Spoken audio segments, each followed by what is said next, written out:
I got so much motherfucking design on right now.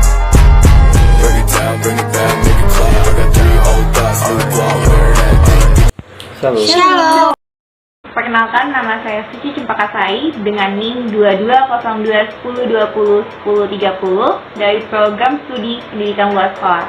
Perkenalkan, nama saya Junior Sembiring dengan NIM 2209101077 dari jurusan Hubungan Internasional. Perkenalkan, nama saya Mia Ivana Gultom dari jurusan D3 Kesekretariatan dengan NIM 220803103015. Perkenalkan, nama saya Devi Fiorita Saragi dengan NIM 220210102062 dari Pendidikan Fisika FKIP. Perkenalkan, nama saya David Nalai Pramana, Fakultas Ilmu Sosial dan Politik, Prodi Usaha Perjalanan Wisata dengan NIM 2141. Manusia dan kebudayaan memiliki hubungan yang cukup unik, di mana manusia menciptakan kebudayaan, tetapi setelah kebudayaan terbentuk, kebudayaanlah yang mempengaruhi manusia. Hubungan manusia dan kebudayaan memiliki hubungan timbal balik, dan yang memberikan ketegangan tak terelakkan dalam kehidupan manusia.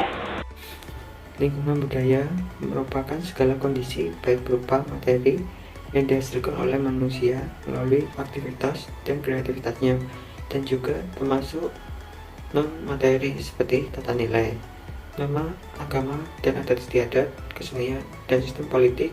Salah satu ketentangan yang ditimbulkan adalah posisi antara kebudayaan dan agama. Apakah agama merupakan produk dari kebudayaan atau sebaliknya? Apakah agama adalah kebudayaan itu sendiri? Kebudayaan dapat sejalan dengan agama atau justru menjadi ketentangan. Dalam karyanya Richard Niebuhr menjelaskan bahwa hubungan antara kekristenan dan kebudayaan lebih sering berada pada titik tengkar. Pada dasarnya kebudayaan merupakan hal yang baik karena merupakan anugerah Allah. Namun sejak kejatuhan manusia dalam dosa, kebudayaan seringkali diciptakan untuk menunjukkan perlawanan manusia kepada Allah. Gaya hidup praktis menjadikan orang Kristen cenderung hanya mengakui kedaulatan Tuhan. Manusia sebagai makhluk hidup yang tidak dapat meningkatkan kemajuan pada dirinya tanpa adanya bantuan dari individu lain. Sama halnya seperti sebuah negara yang tidak dapat meningkatkan kemajuan dalam negaranya tanpa adanya bantuan dari negara lain. Sehingga setiap negara melakukan kerjasama dalam bidang hal bilateral dan juga multilateral sebagai bentuk untuk meningkatkan kepentingan mereka dan juga meningkatkan kemajuan di dalam negara mereka. Selanjutnya, pengaruh budaya asing yang dapat membawa beberapa dampak bagi perkembangan iman remaja Kristen. Kita sudah mengetahui secara garis besar tentang budaya-budaya luar yang dapat kita jumpai di sekitar kita. Dikarenakan, sudah banyak perkembangan budaya-budaya asing yang masuk ke negara kita. Beberapa dampak tersebut dapat dibagi menjadi dampak positif maupun dampak negatif. Dan hal ini dapat berkaitan dengan perkembangan iman remaja Kristen.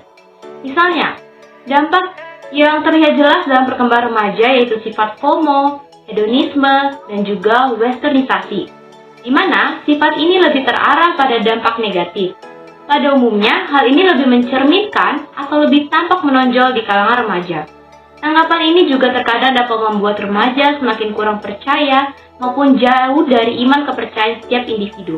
Mengapa hal tersebut dapat terjadi? Karena mereka menganggap bahwa kebudayaan yang semakin populer di kalangan masyarakat, terutama. Namun, jika kita melihat dari segi positifnya, kebudayaan dapat pula digunakan untuk memahami agama yang terdapat pada data empiriknya atau agama yang tampil dalam bentuk formal. Agama menjadi membudaya maupun membumi di tengah-tengah masyarakat. Agama yang tampil dalam bentuknya itu berkaitan dengan kebudayaan yang berkembang di kalangan remaja tempat agama itu berkembang. Dengan melalui pemahaman terhadap kebudayaan, seseorang akan dapat mengamalkan ajaran agama produk kebudayaan yang dijumpai dari pengalaman agama, dan unsur agama ikut berinteraksi tanpa adanya unsur budaya, maka agama sulit dilihat sosoknya secara jelas. Peranan agama menyikapi kemajemukan budaya yang ada saat ini memberi sumbangsi pemikiran, keniscayaan kualitas budaya, dan agama secara aktif memberikan makna signifikan dalam konteks pembinaan maupun perwujudan kehidupan berbangsa dan bernegara secara manusiawi yang bermartabat. Kebudayaan dan keagamaan adalah dua hal yang bertolak belakang. Dalam perkembangan zaman, kedua hal tersebut memiliki berbagai faktor sehingga tidak dapat bersatu. Faktor yang mempengaruhi adalah Kristus bertentangan dengan kebudayaan.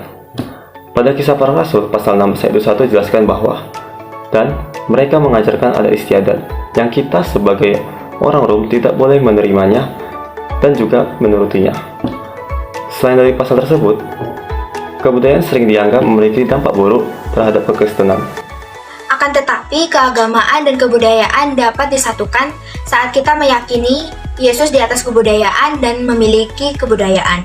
Dalam hal tersebut, kita sebagai anak Kristus seharusnya menyesuaikan budaya yang ada ke dalam kehidupan kekristenan dan bukan sebaliknya. Hal ini disebabkan karena Kristuslah yang memiliki hierarki yang lebih tinggi daripada kebudayaan tersebut. Kristenan dapat menjadi suatu pembaruan di dalam kebudayaan. Penyesuaian terhadap kekristenan dan juga kebudayaan pastinya dapat memberikan suatu dampak positif. Penyesuaian kekristenan dan juga kebudayaan pastinya dapat membatasi dan juga mengurangi efek negatif dari kebudayaan ke kita sebagai anak Kristus. Kristus dapat menjadi pembaruan dari kebudayaan. Penyesuaian kebudayaan terhadap kekristenan pastinya memberikan dampak positif.